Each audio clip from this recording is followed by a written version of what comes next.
कशात? चेहऱ्यावरनं कसे तरी वाटतंय, थोड्या वेळात चेहरे जागेवर राहू आपण. चला, तुमच्यापैकी किती लोकांना फायनान्शियली स्टेबिलिटी मिळवायची आहे? हात वरती करा. असं फायनान्शियली स्टेबल किती लोक आहेत इथं? फायनान्शियल स्टेबल आहे. आम्ही त्याला फायनान्शियल फ्रीडम म्हणतो. फायनान्शियल फ्रीडमचा थोडक्यात अर्थ असा आहे की आजच्या आणि भविष्यातल्या ज्या काही तुमच्या गरजा आहेत त्या पूर्ण करण्यासाठी तुमच्याकडे पुरेसे पैसे असतं म्हणजे फायनान्शियल फ्रीडम किंवा फायनान्शियल स्टेबिलिटी. दुसऱ्या भाषेत आवाज दिसतं होत आहे हे म्हणजे इकडनं नाही बोललं तर आहे का? इकडे बोलू का? हा, आय टॉक. इकडनं प्रयत्न करूयात आपण. हॅलो हॅलो, हे ओके? हे काढून टाकू? Okay, thank you. हातातलं माईक असेल तर जास्त बेटर आहे. पोडियमला उभा राहून बोलणं अवघड आहे. मी काही प्रोफेसर नाही येते किंवा काही नाही आहे, आपलं साधं सिंपल. तर पुढचा 1 तास कदाचित तुमच्या आयुष्यासाठी खूप महत्वाचा ठरू शकतो. खूप शांततेने समजून घेण्याचा प्रयत्न करा. मी हमेशा म्हणतो education is information not transformation. माणसाला शिक्षण फक्त इन्फॉर्म करतं, आयुष्य बदलत नाही. आयुष्य जर बदलायचं असेल तर जे काही शिकलात ते तुम्ही इम्प्लिमेंट केलं पाहिजे, त्याच्यावरती ऍक्शन घेतली पाहिजे, तरच तुमचं आयुष्य बदलू शकतं. अदरवाईज ते बदलणार नाहीये. कोणताही वेबिनार, कोणताही सेमिनार, कोणताही ट्रेनर, कोणताही गुरु तुमचं जीवन बदलू शकत नाही जोपर्यंत तुम्ही त्याला ऐकल्यानंतर त्याचे जे काही शिकवण आहे त्याला फॉलो करत नाही तोपर्यंत. ठीक आहे? सो आज काही गोष्टी ज्या काही मी सांगणार आहे त्याच्यामध्ये तुम्हाला सगळ्यात महत्त्वाचं, तुमच्याकडे जर पैसे वाचत नसतील तर पैसे वाचायला सुरुवात होतील. तुमची सेव्हिंग 20 ते 30% वाढू शकते जर तुम्ही फॉलो केलं मला तर. दुसरं, तुम्हाला श्रीमंतीचा फॉर्म्युला मी आजच्या या प्रोग्राममध्ये डिस्कस करणार आहे. मल्टिपल अर्निंग सोर्सेस तुम्ही कसे निर्माण करू शकता याच्याबद्दल मी बोलणार आहे. ठीक आहे? ठीक आहे का नाही? ठीक आहे. बरं, मला आहे ना रिस्पॉन्स करणं फार महत्वाचं आहे. काय ना, रामाने ते बाण काढला, मारला, तो कोणाला लागला? रावणाला लागला बेंबीत. रावण पडला, धैर्यशाही झाला. ठीक आहे? मग ते राम म्हणले लक्ष्मण काय कर, तू आहे ना, रावण फार विद्वान माणूस आहे, फार ज्ञानी माणूस आहे, तू काय कर त्याच्याकडे जा, काहीतरी दीक्षा घे, शिक्षा घे. रामाने कोणाला सांगितलं? हॅलो, कोणाला सांगितलं? माझं जाऊ. Okay, thank you very much for guidance. कोणाला सांगितलं? लक्ष्मणाला. लक्ष्मणाची काही इच्छा नव्हती रावणाकडनं दीक्षा शिक्षा काय घेण्याची. आणि जर अंतकरणाने बिचारे लक्ष्मण गेले, रावणाकडे गेले, त्याला म्हटले रावणा बाबा रामाने पाठवलंय, काहीतरी दीक्षा दे, शिक्षा दे. बराच वेळ ते थांबले. 2-3 वेळा त्यांनी सांगितलं रावणाला की मला काहीतरी सांग बाबा, रामाने पाठवलंय.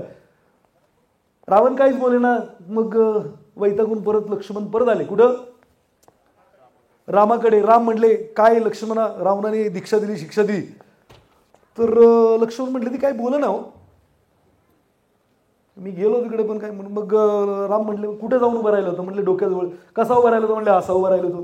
म्हटलं आता परत जा, पायाजवळ उभं राहा, हात जोडून नम्र विनंती कर.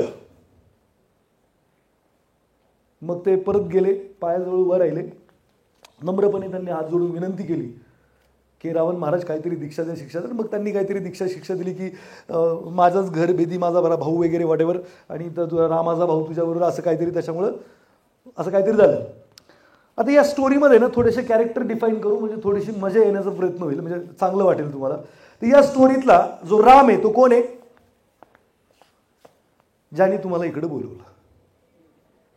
बरोबर ना? तुम्हाला काय आर्थिक साक्षर काय व्हायचं नव्हतं, हा एक कार्यक्रम बोलवले तर जाऊयात बुवा. बरोबर ना? तुम्ही कोण आहे? जोरात बोला. लक्ष्मण. बरोबर. मी कोण आहे? रावणाकडे दीक्षा शिक्षा कोणाला पाहिजे? नसेल इच्छा तरी रामाचा आदेश आहे. त्यांनी सांगितलंय बाबा काय ना, रावण बोलवलेला आहे, काय तर सांगणार आहे फायनान्स बद्दल, गप ऐकायचं, अक्कल लावायची नाही, हा आयुष्यात उपयोगी येईल असं सांगितलेलं. बरोबर ना?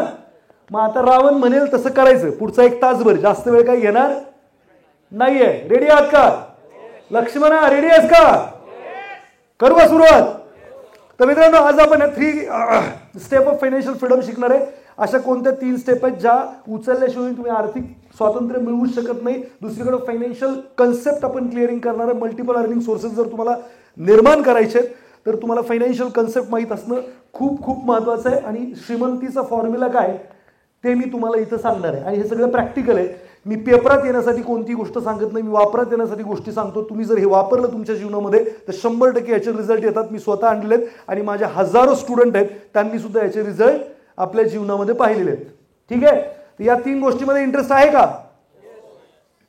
3 स्टेप ऑफ फायनान्शियल फ्रीडम, दुसरं financial concept clearing for the multiple earning, आणि तिसरी गोष्ट काय, रिचनेस फॉर्म्युला. आतापर्यंत आहे ना, जगात जे श्रीमंत लोक आहेत, मिलियनर, मल्टीमिलियनर, बिलियनर आपण म्हणू, त्यातले 80% जे काही millionaire billionaire, self made millionaire billionaire, म्हणजे काय, त्यांच्या आईबापांनी काही करून ठेवलं नव्हतं, कोणीच काही त्यांना वारसांनी दिलं नाही, त्यांनी स्वतः ते इम्प्लिमेंट केलं, स्वतः त्यांनी ते मिळवलं. पण त्यांनी कोणतं आर्ट आणि सायन्स वापरलं, कोणता फॉर्म्युला वापरला, तो फॉर्म्युला मी इथं सांगणार आहे. चालतंय का? वेल प्रूव्हन आहे. सो सगळ्यात पहिले थँक्यू व्हेरी मच, तुम्ही इकडे आलात, त्यामुळे मला बोलायला तरी संधी मिळाली. मग अशी मी आल्यानंतर मला वाटलं हॉल काय भरतो का नाही, काय येतात का लोक, नाही अशी पंचायत झाली होती. म्हणलं बराच वेळ काढलाय आपण आणि इकडे तर कोणी दिसत नाही. पण आता तुम्ही जे काही कोणी आलात त्यांचे मनापासून आभार, रयतकडून पण आणि माझ्याकडून पण. Thank you very much for coming. थोडक्यात इन शॉर्टमध्ये माझ्याबद्दल माहिती, फायनान्शियल फ्रीडम कोच आहे. मागच्या 22 वर्ष झाली मी फायनान्समध्ये काम करतोय. मागच्या 10 वर्षापासून फायनान्शियल फ्रीडम या विषयावरती ट्रेनिंग घेतोय. मी आतापर्यंत 20,000+ लोकांना आर्थिक साक्षरता या विषयावरती दिलेली आहे. मी एक पुस्तक लिहिलं ज्याचं नाव आहे मनी हायवे, जे अमेझॉन बेस्ट सेलर आहे. मी फाउंडर आणि डायरेक्टर आहे मनी अकॅडमी फ्रीडम फायनान्शियल सर्व्हिसेसचा. फाउंडर आणि व्हाईस चेअरमन आहे. ग्लोबल अचिव्हर स्कूल मोशीमध्ये आहे, तिचं मी फाउंडर आणि व्हाईस चेअरमन आहे. आजच्या तारखेला CBSE पॅटर्नची शाळा आहे, साधारणपणे 700 मुलं शिकतात. मी फाउंडर आणि व्हाईस चेअरमन आहे तेजस्वी एज्युकेशन ट्रस्टचा, आणि मी एक NGO चालवतो ज्याचं नाव आहे फ्रीडम फाउंडेशन. मी हा प्रोग्राम का करतो तर मला असं वाटतं की मी जेन्युअन ज्या लोकांना योग्य मार्ग पाहिजे, फायनान्शियल स्टेबिलिटी मिळवायचं, फायनान्शियल फ्रीडम मिळवण्याचा, किंवा मल्टिपल अर्निंग सोर्सेस निर्माण करायचे आहेत, जेन्युअन मार्ग जे लोक शोधत आहेत त्यांना मी मदत करू शकतो असं मला वाटतं. आणि त्याच्यामुळे मी ह्या सगळ्या विषयांवरती वेगवेगळ्या ठिकाणी जाऊन किंवा पेड अनपेड प्रोग्राम्स घेऊन मी लोकांना मदत करत असतो. माझ्याकडे PhD आहे फायनान्समधली. त्याचबरोबर असं कोणतंही फायनान्शियल इन्स्टिट्यूट नाही ज्यांनी माझ्या कामाचा गौरव केलेला नाही किंवा मला अवॉर्ड रिवॉर्ड दिलेला नाही आहे. असे बरेचसे काही अवॉर्ड रिवॉर्ड्स आहेत, ते माझ्या पुस्तकाच्या प्रकाशनाचे पुढे आहेत. काय ना, ज्याला ऐकताय त्याच्याबद्दल जर थोडी क्रेडिबिलिटी निर्माण झाली तर माणूस थोडं सिरियसली ऐकतो. त्याच्यामुळे सांगितलं, नाहीतर तुम्हाला वाटेल काहीतरी मला पाठ ठोकून घ्यायची, असं काही प्रकार नाही आहे. ठीक आहे, रावण आहे का बाबा कॅलिबर तेवढं ठेवतो का? हा, तर ते समजवण्याचा प्रयत्न आहे हा. चल, हे काही मी तुम्हाला जास्त काही सांगत नाही, डायरेक्ट आपण कामावरती जाऊयात आपल्या. चला, 3 स्टेपमध्ये फायनान्शियल सक्सेस मिळतं किंवा स्टेबिलिटी मिळते. पहिली स्टेप आहे फायनान्शियल, ज्या लोकांना फ्री व्हायचं आहे, श्रीमंत व्हायचं आहे, त्यांनी पैशासाठी काम केलं पाहिजे. पैशासाठी काम न करता तुम्ही श्रीमंत होऊ शकत नाही. कळलं का? पहिली स्टेप फायनान्शियल फ्रीडमची काय, मनी मॅन ॲट वर्क, माणसाने पैशासाठी काम केलं पाहिजे. फायनान्समध्ये दुसरी स्टेप आहे, ज्याला असं म्हणतात की man and money at work. म्हणजे काय, जे पैसे तुम्ही कमवलेत त्या पैशाला पण तुम्ही कामाला लावा, तुम्ही स्वतः पण काम करा, बोथ आर वर्किंग. पैशाला कामाला लावणं म्हणजे बऱ्याचशा लोकांना वाटतं की पॉन्जी स्कीम 3%, 5%, 10%. तुम्हाला सांगतो, असं दुनियात 22 वर्ष झालं मी या फील्डमध्ये काम करतो, मला एकही असं कंपनी भेटली नाही आहे जे 3, 5%, 10% देऊ शकतात आणि जेन्युअन कंपनी आहे. सगळेचे सगळे फ्रॉड आहेत. सो पैशाला कामाला लावायचं कसं, कायदेशीर पद्धतीने ते शिकणं गरजेचं आहे. उगीच पैशाला कामाला लावायचं म्हणजे कुठंतरी 2 लाख 5 लाख गुंतवायचं, महिना 5%, 10% मिळतील, असलं काहीही उपलब्ध नाही आहे. कळलंय का? तर जेन्युअन कसं लावायचं ते शिकणं गरजेचं आहे. इथंच फक्त ह्या दुसऱ्या स्टेपमध्ये प्रॉब्लेम आहे की लोकांना पैशाला कसं कामाला लावायचं हे माहीत नाही आहे, आणि हे शिकवण्याचं काम मनी अकॅडमीच्या माध्यमातून मी करतोय. Man and money at work. पैशाने जर काम केलं, तुमच्यासाठी दुसरं कोणी काम करू शकत नाही, पैसा काम करू शकतो. कळलं का? कळतंय का रावणाचं? हो नाही, बोला की जरा, मग मला कसं कळणार? तुम्ही रिस्पॉन्स दिला तर माझा विषय तुमच्यापर्यंत पोहोचतोय असं होतं, आणि जर तुम्ही रिस्पॉन्स नाही दिला तर माझा विषय तुमच्यापर्यंत पोहोचतोय का नाही मला कळणार नाही आहे. सो सेकंड स्टेपला प्रॉब्लेम आहे. आणि थर्ड स्टेप ऑटोमॅटिक येते, ज्याला म्हणतात money at work manage living passionate life. म्हणजे काय, सुरुवातीला माणूस काम करतो, कमवलेले पैसे तो कामाला लावतो, तो पण काम करतो, बोथ वर्क करतात. एक दिवस तो जो कामाला लावलेला पैसा एवढा मोठा होतो की तुम्हाला आणि तुमच्या कुटुंबाला सांभाळण्याच्या लायक बनतो, आणि त्याच्यानंतर तुम्ही काम नाही केलं, स्वच्छंदी जीवन जगायला सुरुवात केली तरी तो पैसा तुमच्या कुटुंबाला तुम्हाला सांभाळतो आणि you can live your life. तुमच्या मर्जीप्रमाणे तुम्ही जगू शकता. कळलंय का? प्रॉब्लेम फक्त इथंच आहे, आपल्याला समाजाने, सोसायटीनी, आपल्या शालेय शिक्षणाने पैशासाठी काम करायला शिकवलंय. बरोबर ना? कमी अधिक प्रमाणात कोणी जास्त कमवतोय, कोणी कमी कमवतोय. पैशासाठी काम करायला शिकवलंय, पण तो कमवलेला पैसा कसा युटिलाइज केलाय, कसा वापरला म्हणजे तो तुमच्यासाठी काम करेल हे आम्हाला कोणीही शिकवत नाहीये. आणि प्रॉब्लेम तिथंच आहे. मग आपण आपल्या पद्धतीने जे काही आर्थिक निर्णय असतात घेत राहतो. आणि मी म्हणतो गरिबी हा आजार आहे आणि हा आजार काही बरा होतच नाही. खूप सारे आर्थिक निर्णय तुम्ही घेत असता, तुम्हाला वाटतं की मी बेटरमेंटसाठी घेतोय, कदाचित थोडंफार बेटरमेंट होत असेल, पण जे काही फ्रीडम मिळवायचं आहे ते काही मिळत नाही. आणि म्हणून माझी गरज पडते. I am working on second step. पैशाला कामाला लिगल वेनी योग्य पद्धतीने कसं लावायचं याच्यासाठी. बरेचसे लोक आम्ही म्हणतो आम्ही लावतोय पैशाला कामाला, कुठेतरी पॉलिसी कार्ड काका मामा दादा येतो, खरं पाहतो तो पैसा काम करत नाही, ते डिव्हॅल्युएट होतो. ते पण मी तुम्हाला आज सांगणार आहे. सो फायनान्शियल कन्सेप्टवरती येतो फास्टमध्ये. पहिला कन्सेप्ट ज्याला म्हणतात कमाई. कमाईच्या माध्यमातून पैसे खिशात येतात. फायनान्समधला दुसरा कन्सेप्ट आहे खर्च. खर्चाच्या माध्यमातून पैसे खिशातून जातात, कशासाठी पण खर्च होत असेल. बरोबर ना? फायनान्समधला तिसरा कन्सेप्ट आहे ज्याला म्हणतात ॲसेट. आता ॲसेट म्हटलं तर संपत्ती मराठीत अर्थ. आणि त्याचं डेफिनेशन करायची झाली तर काय करतो आपण डेफिनेशन? तर ले माणूस म्हणजे एक सामान्य माणूस काय म्हणतो की जे काय माझ्या स्वतःच्या मालकीचं आहे ती माझी संपत्ती आहे. माझं घर आहे, माझी गाडी आहे, माझं लॅपटॉप आहे, माझा कोट आहे, जे काय माझ्या स्वतःच्या मालकीचं ती माझी काय जोरात संपत्ती. असं बायकोनी घरनं सांगून पाठवलं काय बोलायचं ना, गुपचूप बसायचं. हा सांगितलंय काय?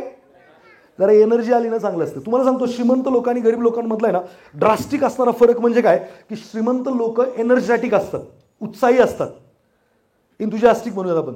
आणि गरीब लोक मडकी असतात, रडकी असतात. हे असं ते चेहरा पण 12 वाजलेला असतो. प्रत्येक माणसाला एनर्जेटिक माणसं आवडतात की नाही आवडत? पोरं सगळ्यांना आवडतं. का आवडतात? फुल ऑफ एनर्जी असतात. बरोबर ना? मग मला सांगा, तुम्हाला सुद्धा एनर्जेटिक लोकच आवडतात, पोरं आवडतात. तुम्ही स्वतः एनर्जेटिक आहात की नाही? तुमचे चेहरे बघून मला वाटत नव्हत तसं. जरा एनर्जी दाखवा जरा. आणि सायन्स आहे याच्या मागे. ते पैसा एक एनर्जी. सायन्समध्ये एव्हरीथिंग इज एनर्जी. माहिती ना तुम्हाला? हे भिंत आहे, याच्यातनं एक तुकडा काढला, माझं सजीव आहे ते निर्जीव आहे, त्यातनं काढला, बारीक करत गेलो तर त्याच्यामध्ये प्रोटॉन न्यूट्रॉन इलेक्ट्रॉन असतात. They are moving and all that things. Science म्हणतं प्रत्येक गोष्ट एनर्जी आहे. आता हे निर्जीव आहे तर हे 100 वर्षांनी पण काही नाही व्हायला पाहिजे. तर ॲक्च्युली त्याच्यामध्ये पण बदल होते. सायन्सने प्रूफ केलंय. कळते की नाही कळत? मग पैसा ही फार मोठी एनर्जी आहे. आणि पैशाबद्दल असं म्हणतात की जसे तुमचे एक्सपेक्टेशन तुमच्या पार्टनरकडनं आहेत तसंच जर पैशाला तुम्हाला पार्टनर करायचं असेल तर त्याचे पण एक्सपेक्टेशन आहेत तुमच्याकडनं. आता मला सांगा, तुम्हाला डल पार्टनर आवडेल का? नाही आवडणार. पैसा पण एनर्जी आहे, त्याला पण डल पार्टनर आवडेल का? चला चेहऱ्यावर जरा उत्साह दाखवा, मग ते पैसा पण येईल. ते मी म्हणते याच्याकडे नको जायला, लईच रडते. हा फुल ऑफ एनर्जी पाहिजे. कसं पाहिजे? वाटतच नाही. कसं पाहिजे? राईट. Thank you very much. तर लेमॅन काय म्हणतो? Asset means something. संपत्ती म्हणजे काय? मी जे काही ओन करतो ती माझी संपत्ती आहे. बरोबर. रॉबर्ट कियोसाकी नावाच्या व्यक्तीनं एक पुस्तक लिहिलं ज्याचं नाव आहे रिच डॅड पुअर डॅड. वेळ मला तर नक्की वाचा. त्याच्यामध्ये रॉबर्ट कियोसाकी काय म्हणतात? Asset means something that pays you and liability means something that cost you. संपत्ती म्हणजे अशी गोष्ट जी तुमच्या खिशात पैसे घालते आणि लायबिलिटी म्हणजे अशी गोष्ट जी तुमच्या खिशातून पैसे काढून घेते. असं कोण म्हणतं? Robert Kiyosaki rich dad poor dad books of सिरीजमध्ये म्हणतात. मग आता मला सांगा, मी घर घेतलंय, हे घर माझ्या खिशात पैसे घालते का पैसे काढून घेते? हो पटापट सांगा. लाईट बिल भरायला लागते, टॅक्स भरायला लागते, EMI भरायला लागते, भरायचंच आहे. कार घेतली आहे, कारमुळे पैसे खिशात जात आहेत. म्हणजे काय? मी जे ओन करतोय ती ॲसेटच असेल याची काय गॅरंटी? ती लायबिलिटी पण लायबिलिटीच असते मॅक्सिमम वेळेला. तर रॉबर्ट कियोसाकी काय म्हणतात? Asset means something that pays you and liability means something that cost you. आता बघा, मी काय केलं, 50 लाख रुपयाचं घर घेतलं पिंपरी चिंचवडमध्ये, भाड्याने देऊन टाकलं, महिन्याला 10,000 रुपये भाडे येतं. ॲसेट आहे लायबिलिटी आहे? रावणाला उत्तर द्यायचं. दीक्षा पाहिजे ना? हा काय? रॉबर्ट कियोसाकीच्या म्हणण्यानुसार asset means something that pays you, it's a asset. But मी जर कॅल्क्युलेशन केलं, 50 लाखाची गुंतवणूक आहे आणि वर्षाला मला 1,20,000 रुपये मिळत आहेत, बरोबर ना? मग जर आम्ही याला रेंट यील्ड म्हणतो फायनान्शियल भाषेत. म्हणजे तुम्ही 50 लाखाच्या गुंतवणुकीला किती उत्पन्न काढताय बुवा, तर हे 2-2.5% पण येत नाही. आय थिंक 2.4 और समथिंग लेस दॅन दॅट एवढे रिटर्न्स मिळतात माझ्या 50 लाखाच्या गुंतवणुकीला. मग मी जर ते 50 लाख रुपये त्या फ्लॅटमध्ये नसते गुंतवले आणि ते जर बँकेत टाकले असते तर बँक एफडीच्या रेटला आपण risk free rate of return म्हणूयात, त्यात रिस्क नाही आहे, तर तिकडे 6%, म्हणजे वर्षाला मला तिकडे 3 लाख रुपये मिळाले असते, इकडे मला 1,20,000 रुपये, म्हणजे मी 2 लाख रुपये शॉर्ट आहे मार्केट इंटरेस्ट यील्डला मॅच करायला.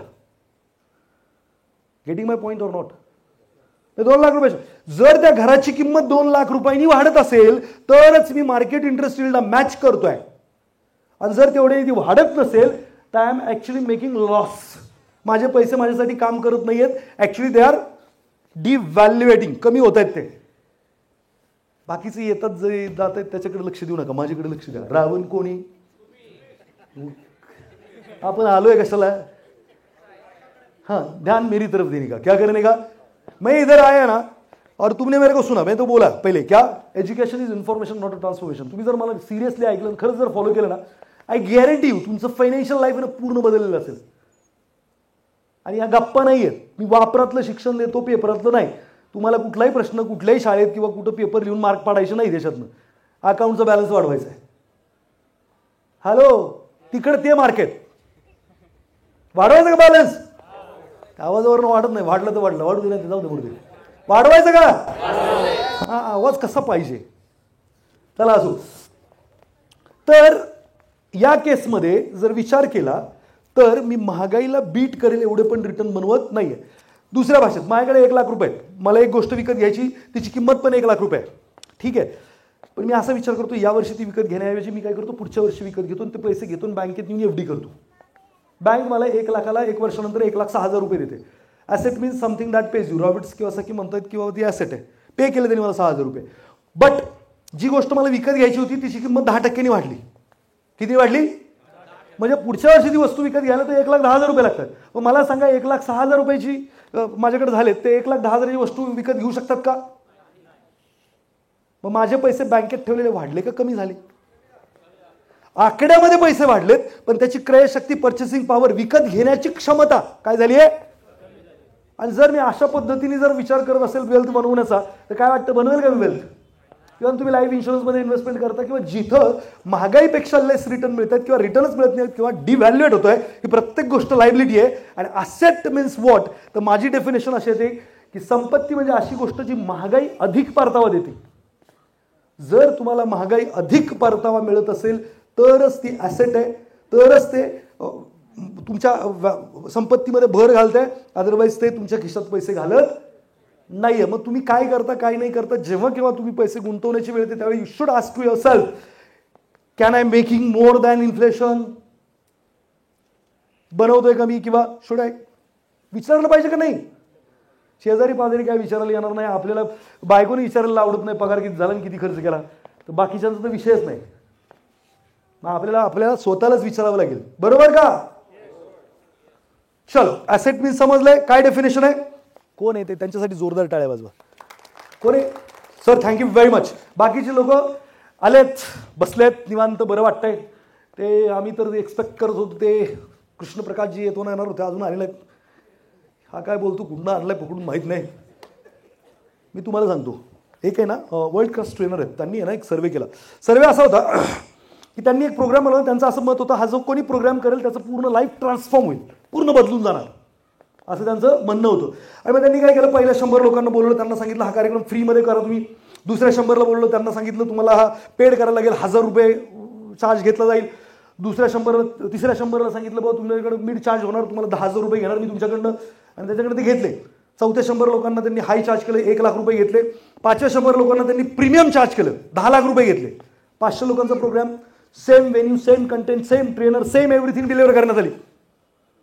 आणि ते कार्यक्रम संपल्यानंतर सर्वे करण्यात आलं किती लोकांचं आयुष्य ट्रान्सफॉर्म झालं, किती लोकांचं आयुष्य बदललं.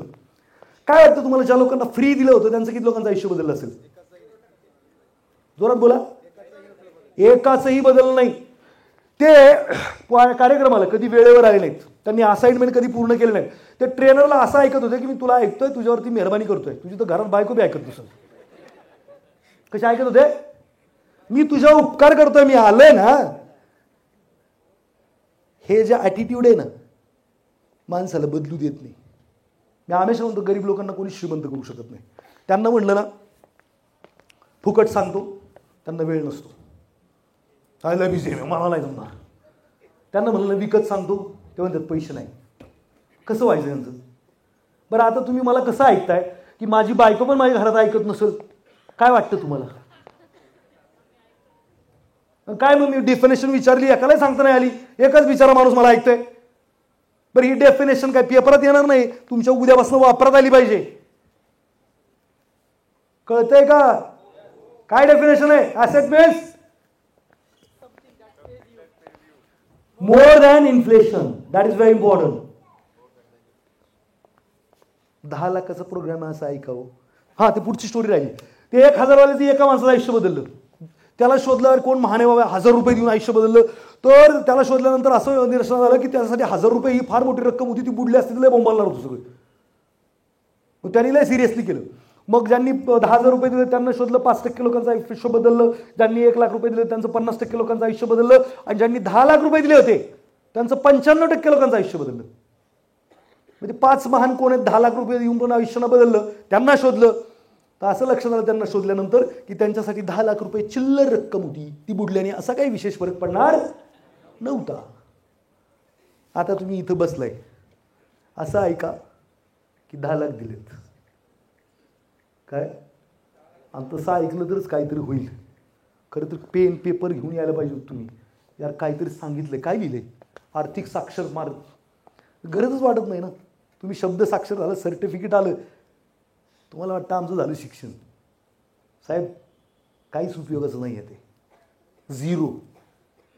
आयुष्यभर स्ट्रगल करत आहे आणि तरी पण तुमच्या लक्षात येत नाही की साला काहीतरी चुकतंय. जे शिकलायत त्यांनी रिझल्टमध्ये काय आहे? तुम्ही शब्द साक्षर असाल, अर्थसाक्षर जेव्हा व्हाल ना, तेव्हा खरी श्रीमंती, खरा आनंद, खरं फ्रीडम तुमच्या आयुष्यात आहे. काय फ्रीडम आहे तुम्हाला? सकाळी उठलं ती बायकोचं ऐका 4 शब्द, बाहेर गेलं तर सगळे बंधनच आहेत ना.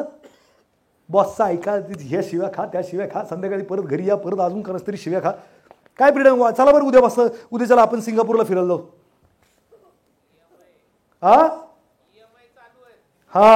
मी त्यांना म्हणलं ना चला मी माझ्या खर्चाने नेतो, ते म्हणतात नाही नाही दांड्या होतील, EMI कोण भरायचं?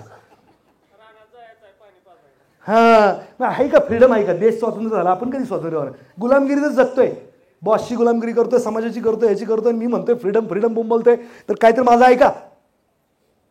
मलाच रावण करून टाकलाय. मगाच्या बसनं दात काढतात रावण म्हटलं की असू द्या. हे कळलं का? Asset means something that pays you more than inflation. डोक्यात घाला. महागाई अधिक जर गुंतवणूकच करताय तर परतावा मिळतोय का? प्रस्तुताला प्रश्न विचारा, आणि जर मिळतोय तर पुढे जा, नाही तर जाऊ नका. चुकीचं आहे ते.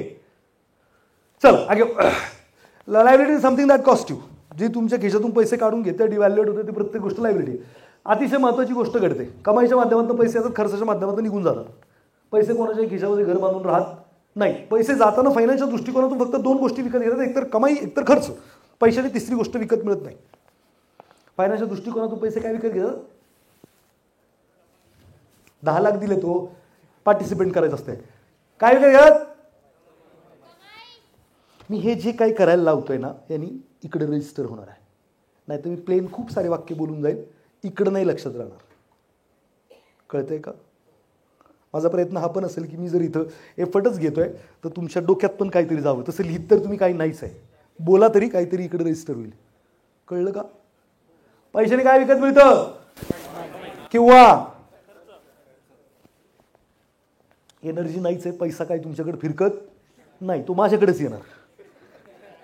काय पर्यायच नाही ना. तुमचे असे चेहरे, अरे मी म्हणतोय फुल of energy, full of energy, माझीच एनर्जी व्हायला चालली पण तुमची हाल ना. चला, पैशाने काय येतं? कमाई किंवा खर्च. बघा आम्ही हमेशा म्हणतो तुम्ही आहे ना पैसे खर्च करताना, कमवल्यानंतर एक तर मनी डिप्रिशिएटिंग वस्तू घेता किंवा एक्सपेन्स जनरेटिंग घेता. मनी डिप्रिशिएटिंग म्हणजे काय? वस्तू किंवा सेवा विकत घेतल्याने तिची किंमत कमी होत जाते, किंवा वस्तू किंवा सेवा विकत घेतल्यामुळे खर्च वाढतो, असं काहीतरी घेता. किंवा तुम्ही असं करता, पैसे खर्च करताना एकतर मनी ॲप्रिशिएटिंग किंवा इन्कम जनरेटिंग वस्तू किंवा सेवा कन्झ्युम करता. या वस्तू किंवा सेवा विकत घेतली तिची किंमत वाढत जाते किंवा त्यातून उत्पन्न पण सुरू होतं. कळला का विषय? बघा, आपण पैसे कमवल्यानंतर काय विकत घेतो? टीव्ही विकत घेतो, फ्रीज विकत घेतो. फ्रीज विकत घेतला 50,000 रुपयाचा, पुढच्या महिन्यात विकायला काढला, कितीला विकेल?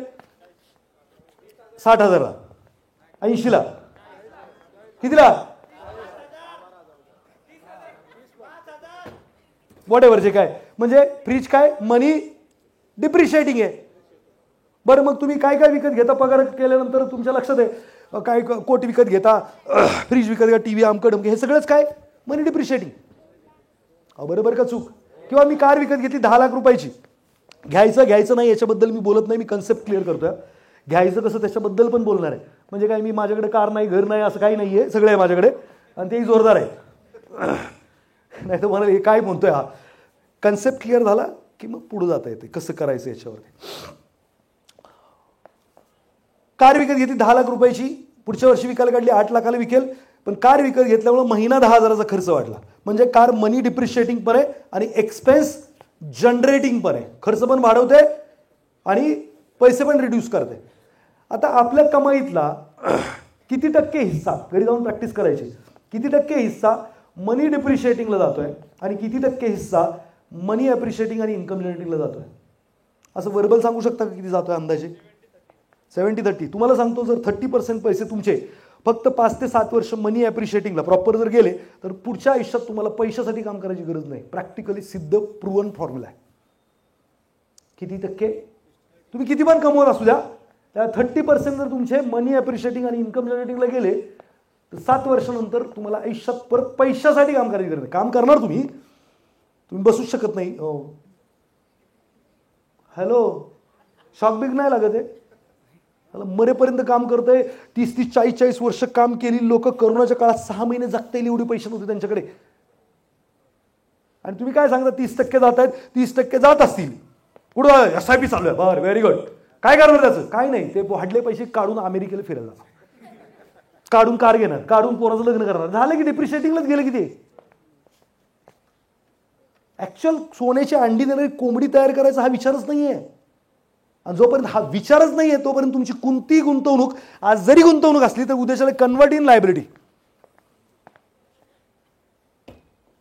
आणि मग ते मी माझे देवा माझं कसं वाईट केलं, तू कसं काय, ती देव काय करेल बिचारा? तुम्हालाच हातपाय मारायचे नाही काय? आरडून घसा गेला माझा, पण तरी पण एनर्जी काही नाही, ते बसलं मक्खळ. कधी संपतंय? ऐकतायत ना, मला सारखं टोचायला लागतं ना, ते जागा राहते. हा, ऐकायला पाहिजे. चला, हे कळलंय तर घरी जाऊन ॲनालिसिस करा. खरोखर जर तुम्ही ही एक्सरसाइज केली तर तुम्हाला रिअलायझेशन होणार आहे. काय रिअलायझेशन होणार आहे? की यार माझा मॅक्सिमम पैसा जर मनी डिप्रिशिएटिंग, एक्सपेन्स जनरेटिंगमध्ये जर गेला तर मला फायनान्शियल फ्रीडम मिळूच शकत नाही. बरं, मग याची कारणं पण सापडतील की आत्तापर्यंत का नाही गेले हो माझे पैसे मनी ॲप्रिशिएटिंग, इन्कम जनरेटिंगला? काय कारण आहे? हे जे मननचे हे प्रश्न आहेत, हे याच्यावरती मनन करा. काय लिहिलंय मला तर काय वाचता येत नाही, इकडे जायला लागलं मला वाचायला. How much money you are spending for money depreciating and expense generating गोष्टी घेण्यासाठी. म्हणजे मनी डिप्रिशिएटिंग, एक्सपेन्स जनरेटिंगला किती पैसे तुम्ही खर्च करता, तुमच्या कमाईचे किती टक्के पैसे, मनी ॲप्रिशिएटिंगला आणि इन्कम जनरेटिंगला किती करता, आणि काय प्रॉब्लेम आहे मनी ॲप्रिशिएटिंग आणि इन्कम जनरेटिंग मध्ये पैसे टाकण्यासाठी, काय अडचण आहे आणि काय सोल्युशन आहे. ठीक आहे, याचं काय करायचं? चिंतन करायचं घरी जाऊन. करणार का? केलं तर काय होईल? तुम्ही श्रीमंत होण्याची प्रॉबिलिटी वाढेल. आणि नाही केलं तर काय होईल? मी रडत बसेल घरी. मैं नहीं रोएगा, तुमको रोना पड़ेगा, भुगतना तुमको ही है. करेंगे तुम्हारे लाइफ में बेटर है, नहीं करेंगे तुम्हारा लाइफ है. बघा, गरीब लोक पैसे कमवून खर्च करताना नेसेसिटी आणि गार्बेज विकत घेतात. नेसेसिटी म्हणजे अन्न, वस्त्र, निवारा, जे काही जगायला लागतं ते. गार्बेज म्हणजे कचरा. कचऱ्याचं डेफिनेशन मी असं करतो, जी गोष्ट जगण्यासाठी गरजेची नाही, जिचं रिसेल व्हॅल्यू नाही आहे किंवा असलं तर फार कमी आहे, अशी कोणती गोष्ट म्हणजे कचरा. पुनर्विक्री मूल्य नाही आहे किंवा असलं तर फार कमी आहे, अशी कोणती गोष्ट म्हणजे कचरा. एक्झाम्पल घ्यायचं नाही, त्याच्यानंतर बोलू. मी मगाशी सांगितलं तरी पण परत एकदा क्लिअर करतो. आपण घरात फ्रेम लावतो, फ्रेम लावतो ना, अशी लावतो का नाही? हां, मग ती फ्रेम नाही बघितली तर सकाळी डोळे उघडत नाही, असं काय प्रॉब्लेम आहे का? नसली तर डोळे उघडतील? उघडतील ना. बर, म्हणजे जगण्यासाठी गरजेची नाही. विकायला काढली किती पैसे येतील? तुमच्या पसंतीची जुनी फ्रेम कोणी विकत घेऊन घरात लावेल का? म्हणजे काय ते कचरा. किंवा आपण टीव्ही घेतो, टीव्ही इटसेल्फ कचरा, बट चला ठीक आहे आपण म्हणूयात की ते काहीतरी कामाला तरी येते. त्याच्या बाजूला आर्टिफिशियल फ्लावर, आर्टिफिशियल स्टॅच्यूज वगैरे ठेवतो. ते नाही बघितलं तर पचन होत नाही असं काय होतं का? पचते ना व्यवस्थित. जगायला गरजेचं नाही, रिसेल व्हॅल्यू नाही. हे सोडा. आपण कोणाच्या घरी गेलो ना, आपल्या स्वागताला चप्पल स्टँड असतं का नसतं? बरोबर ना. जगण्यासाठी किती चप्पल आणि बूटची गरज आहे? 1 किंवा 2? किती आहेत आपल्याकडे? 8. पोरांचे विचारात घ्या, नवऱ्याचे विचारात घ्या, बायकोची विचारात घ्या. काय ते जगायला गरजेचे नाही तेवढे चप्पल किंवा बूट? बरोबर ना. विकायला काढले तर आपल्या मापाचं, आपल्या पसंतीचं जुनं कोण घेणार आहे? कचरा. घरात गेलं की घरात वॉर्डरोब असते, कपाट. कपाटात असतात ड्रेस. जगायला किती ड्रेसची गरज आहे? 4-5. आपल्याकडे किती आहेत? नंबरच येत नाही 2-2 वर्ष. किती आहे? 50. व्हेरी गुड, शाबास.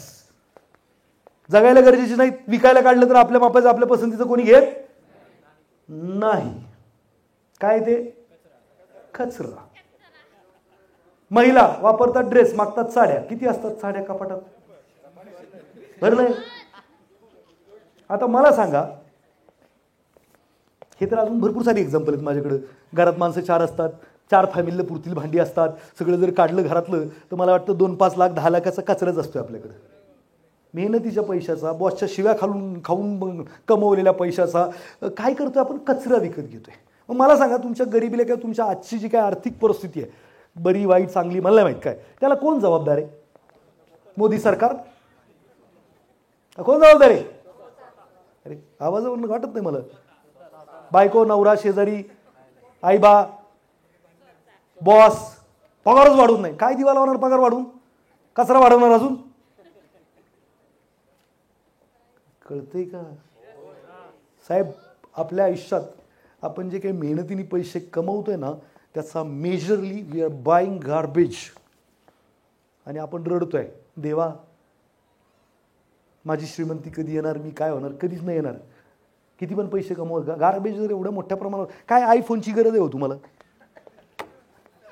माझ्याकडे पण आहे. गरज आहे का मला सांगा?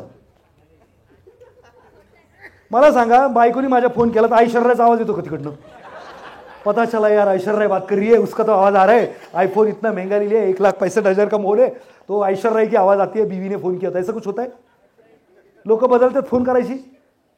अहो तीच लोक, तीच मित्र, तीच शिव्या देतात. काही नाही, फोन महागडा यावा तर सांगितलं ना, ते म्हणताय तुला अजून शिव्या देते जास्त. एवढ्या महाग, मग तुझ्या काही शिव्या खायला फोन घेतला का बाबा?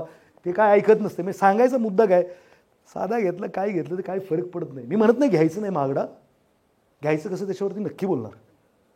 पण पहिलं ते हे गार्बेज हटवा, तुमच्याकडे पैसे शिल्लक राहतील. आणि जर हे पैसे शिल्लक राहिले तरच ते कामाला लागतील.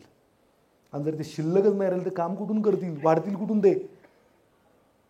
हॅलो, चलो आगे बढ़ते.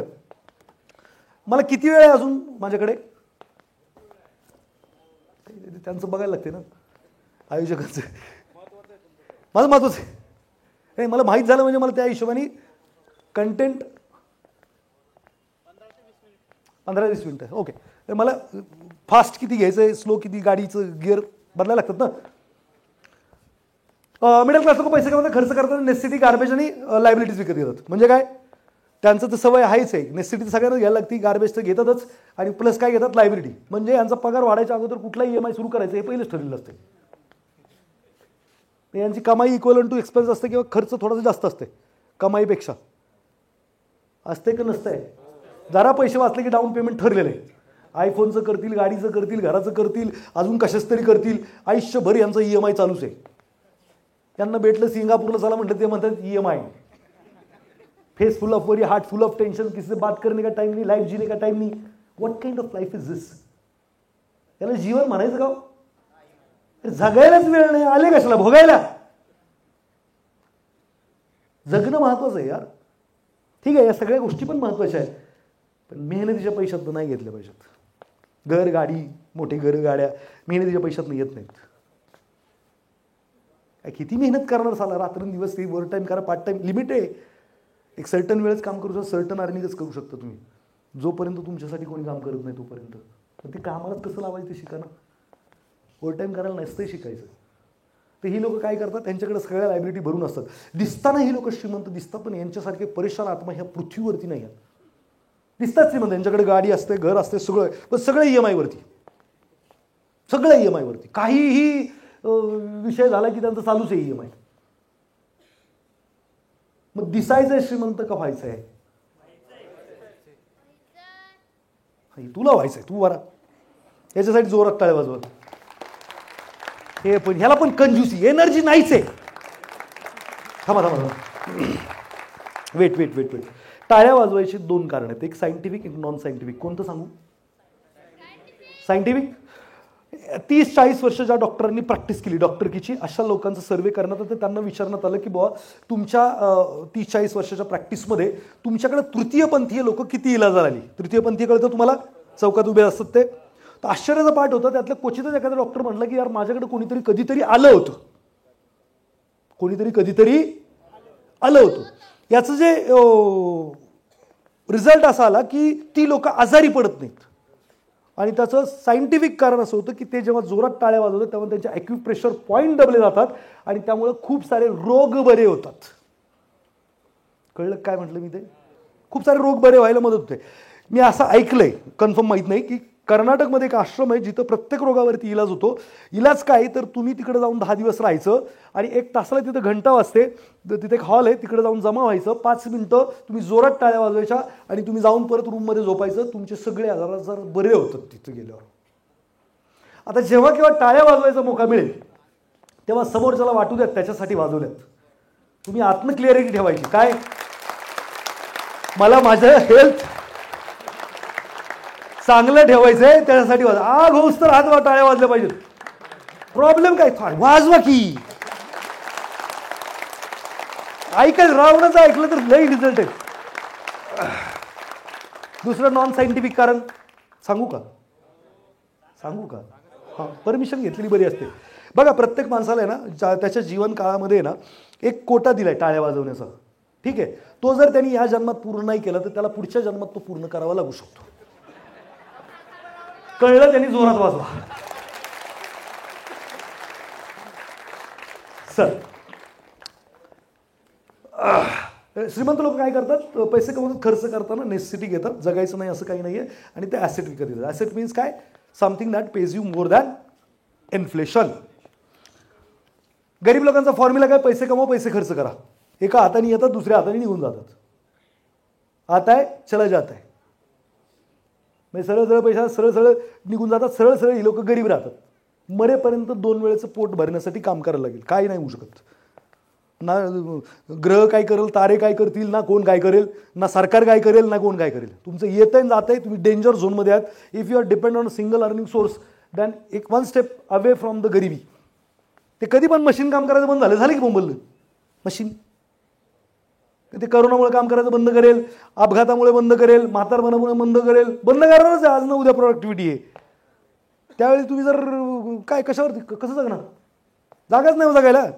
तर असं काही फॉर्म्युला असेल तर लवकर जागे व्हा आणि लवकरात लवकर माझी अपॉइंटमेंट घ्या. डोक्यात याचं काच काहीतरी असणार. आता हे लई शंकेखोर लोक तुम्ही. मिडल क्लास लोक पैसे कमवतात, खर्च करताना काय करतात? कमवतील, ते वाचवतील पण बरं का, खाली असे वाचवतील. डू यू नो वाचवणी? आणि मग ते परत त्याच्या लायबिलिटीमध्ये कन्व्हर्जन करतील. डायरेक्ट खर्चात घालतील, नाही तर लायबिलिटीतून खर्चात घालतील. दिसताना श्रीमंत असताना परेशान आत्मा. हा फॉर्म्युला मिडल क्लास राहायचा. ज्यांना राहायचं त्यांनी असंच राहा. कमवायचं, वाचवायचं, पण जीव मारून वाचवतो ना. लय वाचवतो, लय बचत बिचत, आणि कन्व्हर्जन इन लायबिलिटी. कन्व्हर्जन काय केलं पाहिजे? सोन्याची अंडे देणारी कोंबडी, नाहीतर मुंबईला आहे. चल, श्रीमंत लोक पैसे कमवतात, खर्च करताना काय करतात? पहिले वाचवतात, मग खर्च करतात. कमवतात, जे काही नेसेसिटी आहेत त्यात पैसे जातात, सेव्हिंगला पैसे जातात. गार्बेज लायबिलिटी हे अवॉइड करतात. पैसे बचत होतात. बचत का नाही होते? गार्बेज अँड लायबिलिटी आपण ओव्हर प्रमाणात काय करतो? इनटेक करतो. त्याच्यामुळे बचत नाही होत. बचत केली की ते ॲसेटमध्ये कन्व्हर्जन करतात. ॲसेटमध्ये कन्व्हर्जन झालं तर काय होतं, तिकडनं उत्पन्नाचा सोर्स येतो, इकडनं फिजिकल पण येतं, इकडनं पण येते. आपल्याला वाटतं की श्रीमंत लोक आहे लकी वगैरे असतात, असं काही नसते बरं का. ते पण आपल्यासारखी सुरुवात करतात, 10,000 रुपये कमाईनी 8,000 खर्चच जातात, 2,000 रुपये वाचतात, 4-5 महिने तिकडे 10,000, म्हणजे ॲसेटमध्ये कन्व्हर्जन, तिकडनं 200, इकडचे 2,000, 2,200, मग 4-5 महिन्यात परत 10, मग 400, 800, 1200, 1500, एक दिवस फिजिकल अर्निंग येतं 35,000 आणि ॲसेटमधून येतात 50,000. मी हे काय करते, काम करायला सोडून देते. याला आवडते, रुसते, पसते, ते करायला सुरुवात करते, कारण 50 यायला लागले, कमवत किती होता 35 जरी काढून घेतले तर 15,000 रुपये रिॲसेटिंग होत आहेत. कळते का? हा फॉर्म्युला आहे श्रीमंतीचा.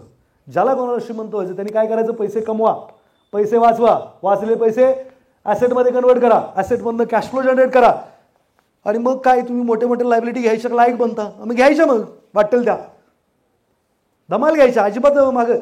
कार घ्यायची नाही, मोठी कार घ्यायची. घर घ्यायचं नाही, मोठं घर घ्यायचं. हॅलो, सगळं घ्यायचं. ड्रेस घ्यायचे, ठेवता येणार नाही एवढे घ्यायचे, पण त्यासाठी घर पण तेवढं मोठं घ्यायचं. 10 वर्षात नाही एकदा ड्रेस घातला की परत घालायची वेळच नाही आली पाहिजे. याला जगणं म्हणतात. कळते का? असं पाहिजे का नको? ॲसेट निर्माण केल्याशिवाय होणार नाही.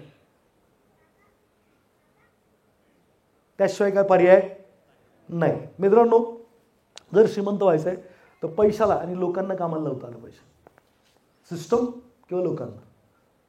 जर तुम्ही पैशाला कामाला लावलं नाही किंवा लोकांना कामाला लावलं नाही तर ऑलरेडी तुम्ही कोणीतरी तुम्हाला धक्क्याला लावलेले. हा, तुम्ही कोणासाठी काम करत आहात किंवा पैशासाठी काम करतात. ते एकतर तुम्हाला इकडच्या बाजूला यायचं आहे ना, ते इकडच्या बाजूला राहायचं. एकतर तुम्हाला पैशासाठी काम करायचं आहे, लोकांसाठी काम करायचं आहे, किंवा तुम्हाला लोकांना कामाला लावायचं आहे किंवा पैशाला कामाला लावायचं. Which one is good? कोणतं चांगलं आहे? हा, लोकांना आणि पैशाला. हा, यू आर राईट, ॲब्सोल्युटली. आणि त्याला काय लय मोठं स्किल लागते असं काही नाही बरं का. मी स्वतः, माझं जर स्टोरी तुम्ही ऐकली तर माझ्या आईवडील ऊसतोड कामगार. मी बीड जिल्ह्यातून बिलॉंग करतो. अष्टविश्व दारिद्र्य, खूप सारं कर्ज झालं. बापाने माझ्या संन्यास घेतलेलं आहे. काय घेतलेलं आहे? मागच्या वर्षी माझे वडील वारले, संन्यासी म्हणून वारले.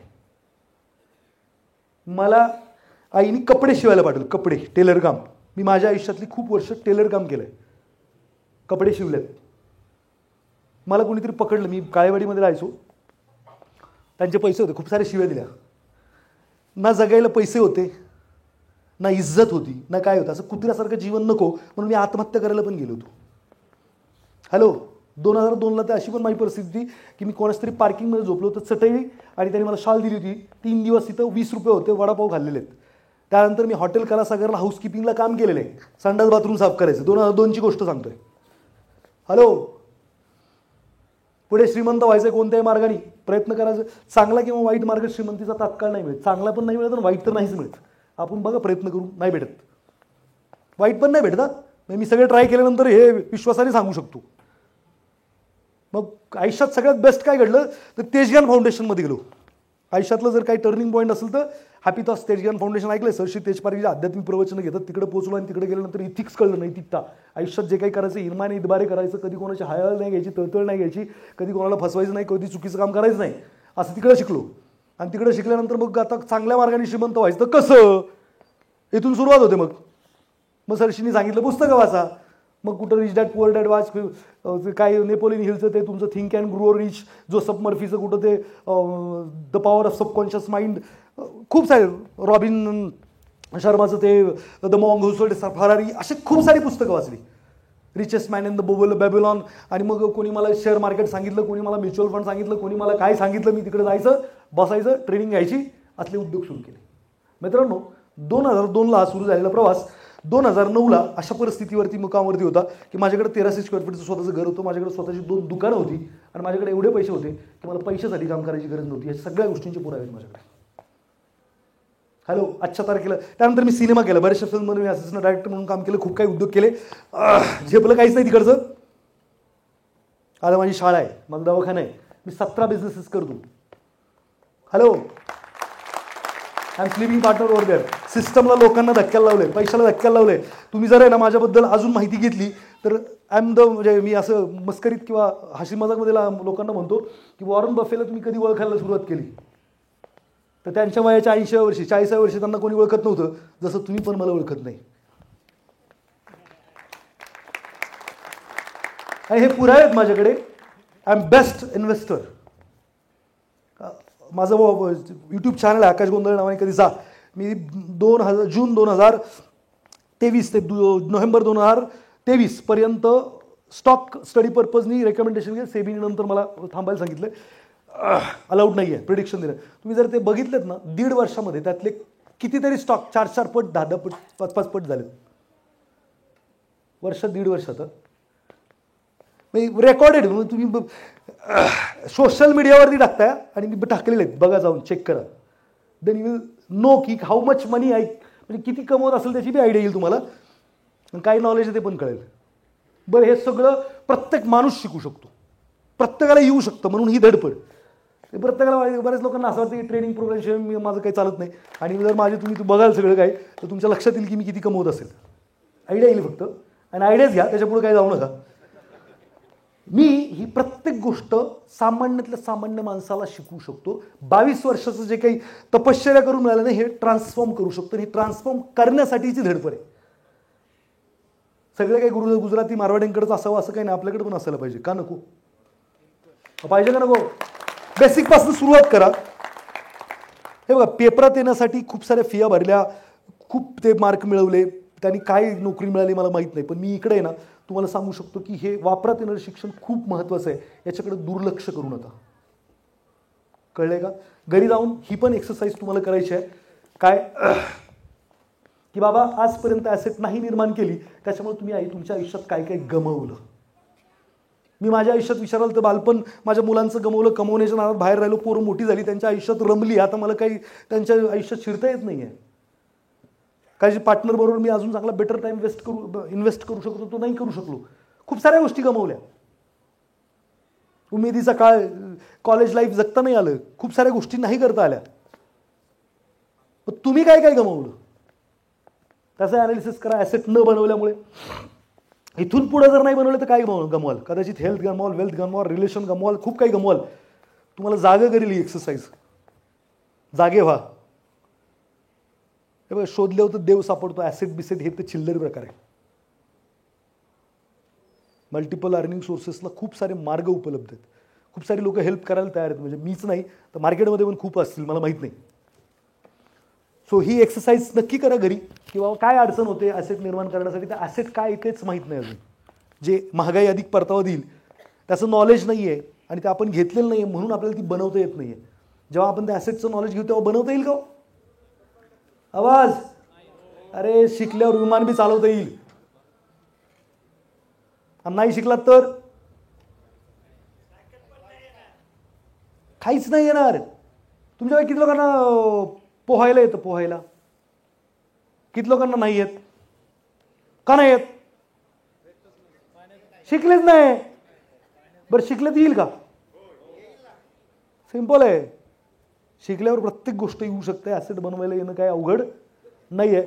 इन शॉर्ट 3 प्रकारचे ॲसेट असतात. बरं, हे माझ्याबद्दल काही माहिती पाहिजे असेल तर ते इकडे आकाश गोंधळ यूट्यूब चॅनल आहे, तिकडे जाऊन तुम्ही दर बुधवारी मी लाईव्ह असतो. तिकडे तुमचे काही असतील स्टॉक मार्केट रिलेटेड प्रश्न, त्याची उत्तरं मी देतो. खूप सारं फायनान्शियल नॉलेज आहे च्या व्यतिरिक्त. त्याचबरोबर मी आहे ना, माझं एक ॲप आहे. काढा मोबाईल, करा. उद्याच्याला नाही करणार तुम्ही, सबस्क्राईब पटकन करा. आणि ॲप आहे एक माझं आकाश गोंधळ नावाने, ते तुम्ही नक्की डाउनलोड करा. आज जे काही बडबड केली त्याच्या व्यतिरिक्त खूप सारं ज्ञान तिकडे आहे, फ्रीमध्ये उपलब्ध आहे. माझा तिथं एक प्रोग्राम आहे ज्याचं नाव आहे financial freedom challenge. It's a free of cost. ज्या लोकांना खरोखर श्रीमंत व्हायचं आहे, योग्य मार्गाने व्हायचं आहे, त्यांच्यासाठी तो तिथं आहे. दुसरा प्रोग्राम आहे mutual fund startup journey. It's a free of cost. Once again, तुम्ही तो केला तरी तुम्हाला म्युच्युअल फंडबद्दल काही प्रश्न असतील तर सगळे क्लिअर होतील. आणि तिसरा प्रोग्राम तिथं आहे budgeting and planning for wealth creation. कशा पद्धतीने तुम्ही कमावलेल्या पैशांचं नियोजन केलं पाहिजे जेणेकरून तुम्हाला वेल्थ क्रिएट करता येईल, तुमचे प्रत्येक गोल पूर्ण करता येईल. हे सगळं फुकट आहे. कसं आहे? वेळ नाही म्हणून गरीब राहायचं आहे का वेळ काढून श्रीमंत व्हायचा, हा तुमचा प्रश्न आहे. परत म्हणू नका की सारे लोक पैसेच चार्ज करतात. आय गॅरंटी यू, हे जर शिकलात तर तुमचं फायनान्स बेसिक एवढं स्ट्रॉंग होईल फाउंडेशन, कदाचित तुम्हाला कोणीच अडवू शकणार नाही भविष्यात. द्याल का वेळ? फार वेळ नाही लागणार. साधारणपणे ते टोटल सगळे प्रोग्राम 2-2 तासाचे आहेत, 2-2.25 तासाचे. म्हणजे 10-10, 5-5 मिनिटाचे व्हिडिओ आहेत कंटेंट वाईज. 2-2, 4-4 व्हिडिओ बघायचे. 5-5, 7-7 मिनिटाचे व्हिडिओ आहेत. बघाल का? बघाल का? कोणासाठी? माझ्यासाठी नाही बरं का. मला आहे ना 1 लाख लोकांना आर्थिक स्वातंत्र्य मिळवून द्यायचं आहे. मी तर मिळवलंय आणि त्या प्रयत्नात तुम्ही जर हे ऐकलं बघितलं झालं तर माझं काम कमी होईल. करणार का कमी? काय स्टॉक मार्केट रिलेटेड, कशा रिलेटेड, कसलेही रिअल इस्टेट असेल, कशा रिलेटेड माहिती पाहिजे, मदत पाहिजे, contact with me. I am also very good investor in real estate. Real इस्टेटमध्ये residential property, commercial property, industrial property, R zone, urban property, semi urban property, holiday resort, लई काय सारे प्रकार आहेत. वेगवेगळ्या कालखंडात वेगवेगळी रिअल इस्टेट वेगळा परतावा देते. कोणती रिअल इस्टेट कधी कसा परतावा देते, याचं अनालिसिस कसं करायचं, ह्या सगळ्या गोष्टी शिकलात तर करा. नाही तू घेतला फ्लॅट, मी घेतला फ्लॅट, तू घेतली जागा, मी घेतली जागा, मेले काय होत नाही त्यांनी. प्रत्येक गोष्टीत खूप सारं आहे. सो हे करा. त्याच्यानंतर काय, मनी हायवे नावाचं माझं पुस्तक आहे, बेस्ट सेलर. ह्याला जाऊन घ्या. कशाला? अमेझॉन. घेतलं तर व्हेरी गुड, नाही घेतलं तर व्हेरी गुड. प्रॉब्लेम ऐकताय ना मला? चला, ॲसेटबद्दल माहिती देतो. शिकवणं तर शक्य नाही लगेच, बट सांगतो.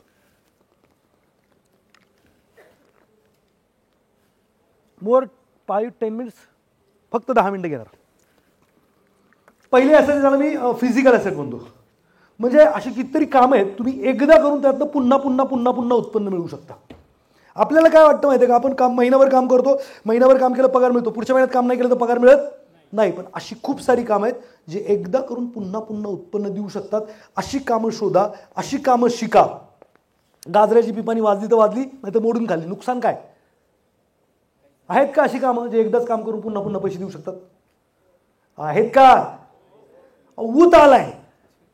आपण काय केलं, झापडं लावली आहेत आणि त्याच्या पुढे आपण विचार करत नाही. मी साधं स्वतः माझं, मी फायनान्समध्ये स्किल, मी याला स्किल ॲसेट पण म्हणतो. तुमचे स्किल वाढवा. स्किलमधनं असं तुम्ही उत्पन्न करू शकता जे पुन्हा पुन्हा अर्निंग होईल. स्किल ॲसेट किंवा नो इन्व्हेस्टिंग, लो इन्व्हेस्टिंग, गुंतवणूकच नाही किंवा कमी गुंतवणूक आहे, असे ते ॲसेट्स बनवू शकतात जे पुन्हा पुन्हा उत्पन्न देऊ शकतात. मी ते पुस्तक लिहिलंय, मनी हायवे. साधारणपणे 200 कॉपी जातात, 400 रुपयाला पुस्तक आहे. परत परत लिहायचं आहे का? काही मेहनत आहे का? येतात. मी आहे ना स्टॉक ब्रोकर आहे. काय आहे? मी स्टॉक ब्रोकर आहे. माझ्याकडे 600-700 लोक आहे ना अकाउंट खोललेलं आहे आणि ते ट्रेडिंग करतात, इन्व्हेस्टिंग करतात रादर दॅन. आम्ही ट्रेडिंग अलाउ नाही करत. इंट्राडे, फ्युचर ऑप्शन आणि इन्व्हेस्टिंग, मल्टीबॅगर स्टॉक्समध्ये खूप चांगले पैसे कमवतात सगळेच लोक आमच्याकडचे. तर ते जे करतात ना, मी 10,000 रुपये देऊन ती सब ब्रोकरशिप घेतलेली. किती रुपये? मला आहे ना साधारणपणे ब्रोकरेज येतात 3-1 लाख रुपये महिना. मी काय पण करत नाही. हॅलो, एकदाच ती ब्रोकरशिप घेतली आहे. माझं स्किल आहे, अर्थात मला माझ्या फील्डमधलं, मी माझ्या फील्डमध्ये स्किल बेस अर्निंग ज्याच्याबद्दल मी बोलतोय. कळतंय का काय? हां, मी आहे ना फायनान्समध्ये लोकांना सांगतो वेल्थ प्रोटेक्शन, वेल्थ क्रिएशन. मग त्यांना ते कळत नाही कसं करायचं, ते माझ्याकडे येतात, मग मी ते करतो. माझे कोड्स आहेत, जसं की म्युच्युअल फंडचा असेल, इन्शुरन्स असेल, याचा असेल, त्याचा असेल, वॉटेवर. तर त्याच्या माध्यमातून पण मला लाखो रुपयाचं महिन्याला पैसे येतात. त्याच्यामध्ये माझी गुंतवणूक काही नाही आहे. माझं यूट्यूब चॅनल आहे, तिकडनं येतात. बरं, आता हे माझ्या रिलेटेड बाहेर आहे का मार्केटमध्ये? सर, प्रत्येक ठिकाणी आहे ना तुम्ही स्किल बेस अर्निंगला जाऊ शकता, एव्हरीवेअर. प्रॉब्लेम हा नाही की अर्निंग नाही आहे, प्रॉब्लेम हा आहे की स्किल नाही आहे. आता माझी शाळा आहे, शाळेला जेव्हा मी सुरू केली तेव्हा माझ्याकडे एक व्यक्ती आले, मनी अकॅडमी फॅमिली मेंबर होते, म्हणजे माझे पेड प्रोग्राम करणार. ते म्हटले, सर तुमची शाळा आहे? म्हटलं हो. कितीपर्यंत? म्हटलं 12वीपर्यंत. सो म्हटले तुम्हाला ॲडमिशनची गरज असेल? म्हटलं हो. खूप सारे आम्ही मार्केटिंगला पण खर्च करतो. म्हणजे मी तुम्हाला 100 ॲडमिशन देतो. किती ॲडमिशन देतो? 100. शिशु वर्गाला मी 100 ॲडमिशन देणार. पोरगा जोपर्यंत तुमच्या शाळेत शिकेल तोपर्यंत मला 5% फी त्यातली शेअर करायची. रिस्क माझी, भांडवल माझं, सगळं माझं. मी गणित केलं त्यावेळी माझी ॲव्हरेज फी होती 50,000 रुपये. 100 ॲडमिशनला 50 लाखाचा बिझनेस होता. 5% म्हणजे 2.5 लाख रुपये महिना. 20-21 हजार रुपये काहीच नाही. स्किल बेस एकदा केलं, पुढे 12 वर्ष अर्निंग येणार. हॅलो, अरे खूप आहे स्कोप. ते काय ॲफिलिएट मार्केटिंग आहे, यामुळे त्यामुळे खूप सारे माझे कितीतरी मित्र आहेत, कसले ते कंपन्यांचे वेंडरशिप घेतात, लोकांना धक्क्याला लावतात, काय करत नाही स्वतः, तरी लाखो रुपयाचं अर्निंग आहे. काही पैसे नाही लागत. आपण काय केलं, झापडा, आपल्याला मेहनत केल्याशिवाय पैसेच मिळत नाही असं ते मानसिकता केली. सो याच्यावरती मदत पाहिजे, त्याच्यावरती पण मी तुम्हाला मदत करू शकतो. तुम्ही मला सांगा सेक्टर, मी तिथं तुम्हाला नो इन्व्हेस्टिंग लो इन्व्हेस्टिंग कसं करू शकता. मी आता तेवढाच विचार करतो, मला काही दुसरा उद्योगच नसतंय. मला पोरगा आहे, कुठे गेला? प्रदीप प्रदीप प्रदीप हात वर करते, हे बघा नीट व्यवस्थित बघून घ्या. हा माझ्याकडं 1.5 वर्ष झालं, 1.5 वर्षापूर्वी आला. किती वर्षापूर्वी? 1.5 वर्षापूर्वी त्याला मी आणलं होतं ॲक्च्युली माझ्या बॅक ऑफिसला काम करायला. मला म्हणे नाही, मला ते सोशल मीडियामध्ये इंटरेस्ट आहे. म्हटलं कर. मग ते सोशल मीडियात त्यांनी अभ्यास केला, हे केलं ते केलं ते केलं. माझं यूट्यूब चॅनल ते अमकं ढमकं सगळं तोच बघतोय आता सध्या. स्वतः अभ्यास करून त्यांनी स्वतःचं एक चॅनल निर्माण केलं. काय नाव आहे तुझ्या चॅनलचं? Motivational India. ठीक आहे. तिथं गौतम बुद्धांच्या स्टोरी टाकायला सुरुवात केली.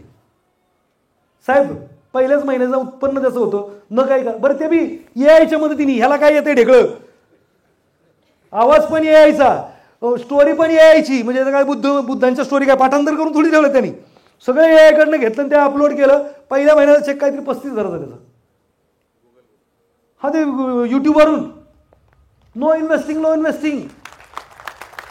तर पोरगा समोर आहे इथं, बघा त्याला नीट, ते शूटिंग करतंय माझं. अवघड नाही, आपण डोकं लावत नाहीये. असे एक्झाम्पल आहे. तर फिजिकल अर्निंग. दुसरं आहे तर पॅसिव्ह इन्कम. पॅसिव्ह इन्कम काय, सिस्टम आणि लोकांना धक्क्याला लावायचं म्हणजे बिझनेस करणं. आता बिझनेस कसं करायला पाहिजे, तर विदाऊट शिकता बिझनेस करणं म्हणजे पाप करणं. शिकूनच बिझनेस केला पाहिजे. कसं केला पाहिजे, काय काय शिका. कॅपिटल रेझिंगचे खूप सारे मेथड्स आहेत. नोकरी करताना बिझनेस करता येतो, नोकरी सोडून बिझनेस करता येतो. सेल्फ एम्प्लॉयमेंटला फक्त नोकरी करून बिझनेस करता येत नाही. बिझनेस म्हणजे other people effort, other people money, other people सगळे. मुकेश अंबानी, धीरूभाई अंबानी हा विचार केला असता, पहिले कॅपिटल रेस करतो नंतर मी बिझनेस करतो, तर आयुष्यात रिलायन्स बनली नसती. सगळं लोकांचंच असतं. आपल्या डोक्यात घालून ठेवलंय कोणीतरी की आपलंच असलं पाहिजे.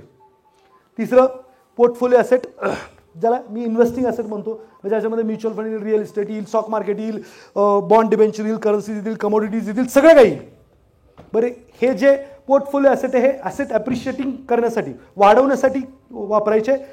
याच्यातनं जर पॅसिव्ह उत्पन्न पाहिजे तर सायझेबल पैसे झाले तरच उत्पन्न त्याच्यातनं मिळू शकतं. तर इमिजिएटली पैशातनं उत्पन्न काढायला जायचं नाही, त्याला कॅपिटल ॲप्रिशिएट होऊ द्यायचं, नंतर त्यातनं पॅसिव्ह उत्पन्न.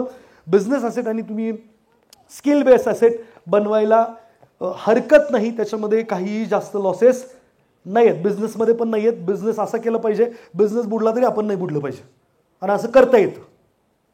फक्त आपल्याकडे ते माहिती नसल्यामुळे आपण लिमिटेड सोर्स, लिमिटेड नॉलेजमध्ये करतो, त्याच्यामुळे प्रॉब्लेम येतो. सो मित्रांनो, तुम्ही मला एवढं शांतपणे ऐकलत, मला इकडे बोलवलं, त्याबद्दल पण मी आयोजकांचे मनापासून आभार मानतो.